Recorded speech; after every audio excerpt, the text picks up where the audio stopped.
கர்த்தர் நல்லவர். ஆண்டவராய் இயேசு நாமத்தில் வாழ்த்துக்கள். இன்றைய தியானத்திற்கான வேதவசனம் அப்போஸ்தலர் நடபடிகள் 11ஆம் அதிகாரம் 26வது வசனம். அவர்கள் 1 வருஷ காலமாய் சபையோடு கூடியிருந்து அநேக ஜனங்களுக்கு உபதேசம் பண்ணினார்கள்.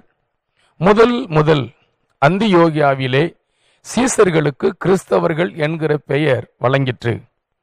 கர்த்தர் நல்லவர், கர்த்தருடைய நல்ல நாமம் மகிமைப்படுவதாக.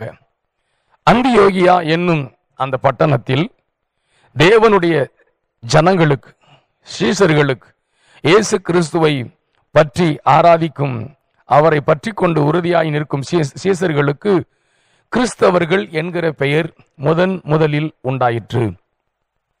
கர்த்தர் நல்லவர், கர்த்தருடைய நல்ல நாமம் மகிமைப்படுவதாக.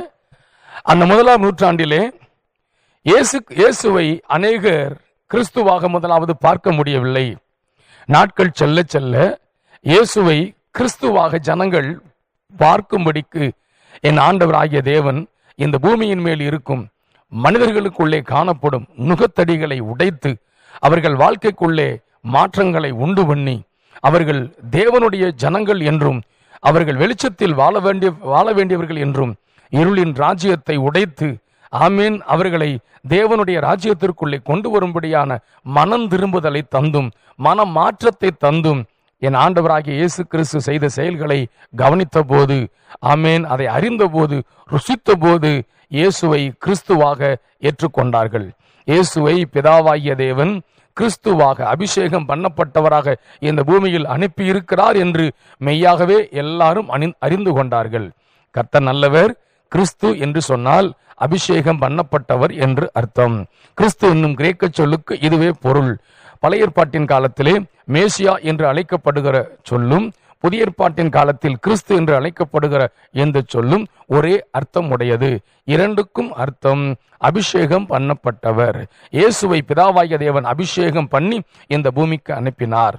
ஏசாயா 61ஆம் அதிகாரத்தில் ஆமேன் அங்கே சொல்லப்பட்டிருக்கிற வார்த்தை இப்படியாக, என்னை அபிஷேகம் பண்ணி அனுப்பினார். என்னென்ன நோக்கத்திற்காக அபிஷேகம் பண்ணினார் என்று இயேசுவானவர் தன்மேல் இருக்கும் அபிஷேகத்தை குறித்து அவர் சொன்னபோது, கர்த்தர் நல்லவர், இருதயம் நொறுங்குண்டவர்கள், காயப்பட்டவர்கள், மடங்கடிக்கப்பட்டவர்கள், ஆமேன், இப்படியாக சிறுமைப்பட்டவர்கள், இந்த நிலையில் இருக்கிற அத்தனை பேருக்கும் நற்செய்தியை சொல்லவும் மனம் திரும்புதலை கூறவும் விடுதலையை கட்டளையிடவும் என்னை அனுப்பினார் என்று சொன்னார். கர்த்தர் நல்லவர். ஆகவே இயேசுவை கிறிஸ்துவாக ஜனங்கள் பார்த்தார்கள். ஜனங்கள் இயேசுவை கிறிஸ்துவாக ஏற்றுக்கொண்டார்கள். இயேசுவின் பாதைகளை பின்பற்றி சென்றார்கள். இதோ 1ஆம் நூற்றாண்டிலே இப்பொழுது அந்தியோகியாவில் இருக்கும் கூட்டத்தாரை கிறிஸ்தவர்கள் என்று அழைத்தார்கள் என்று சொன்னால் அங்கு இருந்தவர்கள் மேல் அந்த அபிஷேகம் இருந்தது. ஏசாயா 61ஆம் அதிகாரம் 1ஆம் வசனத்தின்படியே அவர்களுக்குள் அந்த அபிஷேகம் இருந்தது.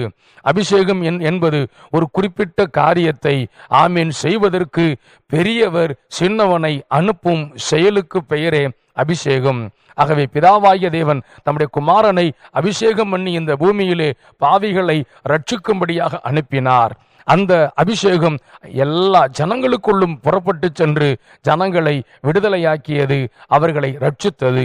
இன்றைக்கும் ரட்சிக்கப்பட்ட கிறிஸ்தவர்களை 1ஆம் நூற்றாண்டிலே கிறிஸ்தவர்கள் என்று அழைத்தார்கள் என்று சொன்னால் அவர்கள் அபிஷேகம் பண்ணப்பட்டிருக்கிறார்கள்.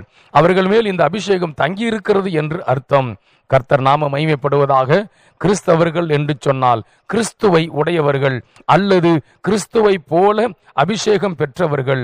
இவர்கள் கிறிஸ்துவை இந்த உலகிற்கு அறிமுகம் செய்ய வேண்டும் அல்லது கிறிஸ்துவனிடத்தில் காணப்பட்ட அந்த அபிஷேகத்தின் மகத்துவம் இவர்களுக்குள் இருந்து வெளிப்பட வேண்டும் என்று அர்த்தம். கர்த்தர் நல்லவர். இந்த 21ஆம் நூற்றாண்டில் நாம் பார்க்கிற கிறிஸ்தவர்கள் எல்லாரும் கிறிஸ்தவர்கள் அல்ல. கிறிஸ்துவை உடையவர்களும் கிறிஸ்துவுக்குள் எப்படி அந்த அபிஷேகம் வெளிப்பட்டு செயல்பட்டதோ அதே போல அந்த அபிஷேகம் செயல்படக்கூடியவர்களுமே கிறிஸ்தவர்கள். கர்த்தர் நாமம் மகிமைப்படுவதாக. ஒன்று கிறிஸ்துவை வெளிப்படுத்தி காண்பிக்கும் வாழ்க்கையாக இருக்க வேண்டும் அல்லது இந்த கிறிஸ்து என்னும் சொல்லின் அர்த்தத்தை வெளிப்படுத்தக்கூடியவர்களாக இருக்க வேண்டும். கர்த்தர் நாமம் மகிமைப்படுவதாக. பிரியமானவர்களே, ஏசாயா 53 அதிகாரத்திலே 10 வசனத்தில் கர்த்தரோ அவரை நொறுக்க சித்தமாகி என்று சொல்கிற வார்த்தையை படிக்கும்போது தம்முடைய குமாரனை அவர் நொறுக்குவதற்கு சந்தோஷமாக தேவன் அனுமதித்தார் என்று ஆங்கில மொழிபெயர்ப்பு அழகாக மொழிபெயர்த்து காண்பிக்கப்பட்டிருக்கிறது. தன் குமாரனை நொறுக்குவதில் அவருக்கு என்ன அப்படி சந்தோஷம்? ஒரு குமாரனை பாவத்திற்கு பரிகாரமாய், ஆமேன், பாவ நிவாரண பலியாய் ஒப்பு கொடுத்தால் அநேக குமாரர்கள் குமாரத்திகள் எனக்கு கிடைப்பார்கள் என்று சொல்லி தன் ஒரே பேரான குமாரனை நொறுக்குவதற்கு அவர் சித்தம் கொண்டார். கர்த்தர் நல்லவர்.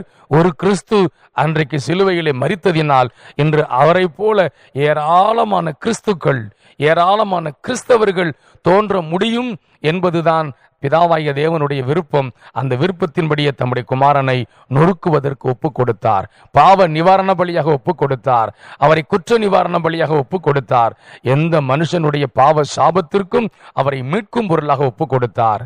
கிறிஸ்துவை ஏற்றுக்கொண்டவர்கள் கிறிஸ்துவை போல இந்த பூமியில் இருப்பார்கள் என்று தேவன் விரும்பிய விருப்பத்திற்கு ஏற்ற பிரகாரம், ஆமேன், அபிஷேகம் பண்ணப்பட்டவர்களே, உங்களுக்குள் இருக்கும் அபிஷேகம் நுகத்தடியை முறிக்கும். உங்களுக்குள் இருக்கும் அபிஷேகம் இருளை விரட்டும். உங்களுக்குள் இருக்கும் அபிஷேகம், ஆமேன், சாபங்களை போக்கும். உங்களுக்குள் இருக்கும் அபிஷேகம் பிறரை கிறிஸ்து வண்டையில் இழுத்து கொண்டு வரும். பிறரை பரலோக ராஜ்யத்திற்குள்ளாக கொண்டு வரும். உங்களிலே அப்படிப்பட்ட அபிஷேகத்தை வைத்திருக்கிறார். சகோதரரே, அபிஷேகம் பெற்றீர்களா? சகோதரியே, நீங்க அபிஷேகம் பெற்றீங்களான்னு ஒருத்தர் பார்த்து கேட்டுக்கிறது, ஆமேன், கிறிஸ்தவர்களுக்குள்ளே காணப்படுகிற ஒரு வழக்க சொல்லாக செயலாக இருக்கிறதே.